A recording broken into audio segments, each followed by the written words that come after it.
Alright, so this I guess will be part 2 since for some reason I lost my video feed there. But anyway, we got everything done underneath the van. One thing I did forget to mention, when you pull your drain plug out, take a look at the end of it. They are magnetic.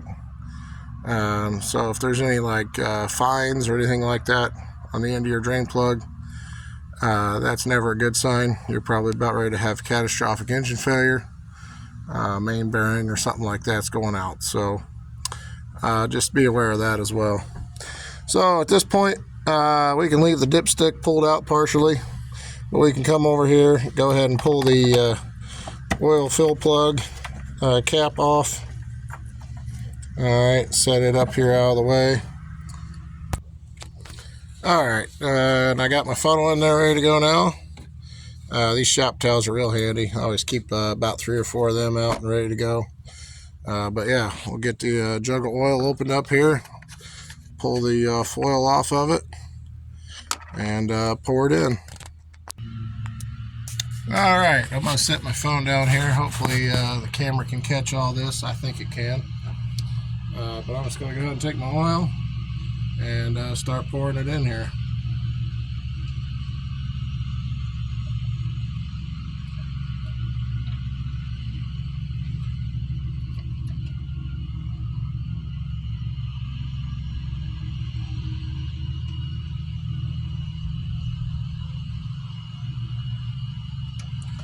One thing I will tell you guys, usually I do use the STP oil filter, but they were out of the one for this particular van, or this engine, so that's why I had to go with the Honda filter.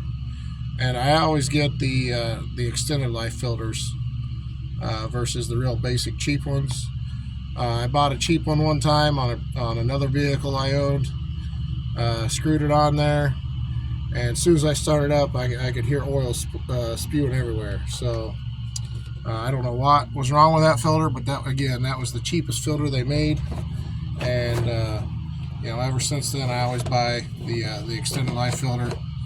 Is it really any better? I don't know, probably not. But that's what I buy. Now, usually, if I can set this just right, this thing will balance itself. Of course, it's not going to today. But we might be able to pull this filter out a little bit. Of course, I don't want to pull it that far out. Well, that's good enough. As long as you get it all dumped in there, you don't have to really let it drain that long. And I just take my rag, get it underneath there so I don't make a big mess everywhere. And now I can screw my cap back on.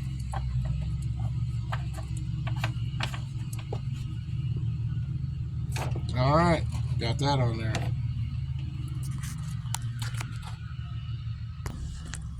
Okay, oil change is all done now. You can see I'm draining the oil out of my oil catcher back into the jug. You could take the used oil back to AutoZone. They'll recycle it. I actually give mine to my neighbor. He puts it in his truck. He's got a diesel truck that he runs used oil in. But here I've got, this is your engine air cleaner box. So we'll pop it off, get the new air filter in, and I'll show you how to do that real quick. Alright, got me a 8mm socket. That's what it takes. You loosen them up. There's one bolt here, one bolt here. Come back down in here, you got a bolt right here. And I believe there's even one back in here behind. But loosen those 4 bolts up, and then you can pop this cover off. Alright, I got those bolts all loosened up. We can lift it up, open it up, and then we can just take this and pull it out. Okay. Ideally, we don't want to see too much dirt and stuff down in here. There is just a little bit, but don't look too bad when you get down in there. So, because it pulls the air up through the bottom down here, goes through the filter, then goes through your intake over into the engine. But and then if you want to see how dirty your filter is, actually this one don't look too bad. I've seen them much worse before. But like I said, I try to change these out on a regular basis. You know, through my work I do as a construction laborer, you know, we wear respirators a lot, and trying to breathe through a clogged filter is no fun at all. And it's the same way with your engine. Now you'll see this one's red. This is just their premium engine air filter. So that's the only reason that it's a different color, but it's the exact same filter. It's just the premium versus the standard filter version. Honestly, it really doesn't matter which one you use, especially if you change them on a regular basis. If you're one of those guys that only changes it like every 50,000 miles, you might want to go with the premium one. If you change it every other oil change like I do, then the basic air filter is just fine.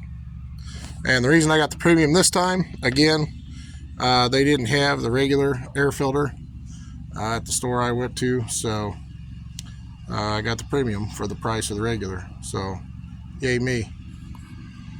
But anyway, same thing here.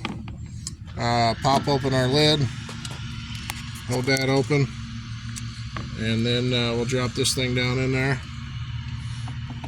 just like so. Alright, got that in there. Pretty much seats itself. It's not hard to do at all. Then all you gotta do is just get your lid back on here. Give me just a second. There we go. Alright. And yeah, once your holes all line up, then it's simply just screwing those 4 screws back in. Then you're all done. Alright, so we're all done now. Got those 4 bolts on the air filter screwed back down. We can take the old filter here along with the box for the new one. We'll throw those in the garbage here real quick. There we go. So that's pretty much it, guys. Again, if you liked the video, hopefully it helped you out a little bit. I shared what little I know about car maintenance here, just specifically changing the oil and air filter on a 2010 Honda Odyssey. If you like my video, please like the video and subscribe to my channel. My channel, I talk about a lot of different things. You'll see that from some of the other videos I posted. But I also do giveaways on there. So, you know, if you're into that sort of thing. I'm trying to hit 50 subscribers. Because once I do that, then I can start doing giveaways and live feeds, which is what I'm really shooting for. I'm not, you know, big into editing and all that stuff, because simply I just don't have the time to do it all. I just kind of like to do it on the fly, and you know, it is what it is. But yeah, so thanks again, guys, and y'all have a wonderful day. Take care and God bless.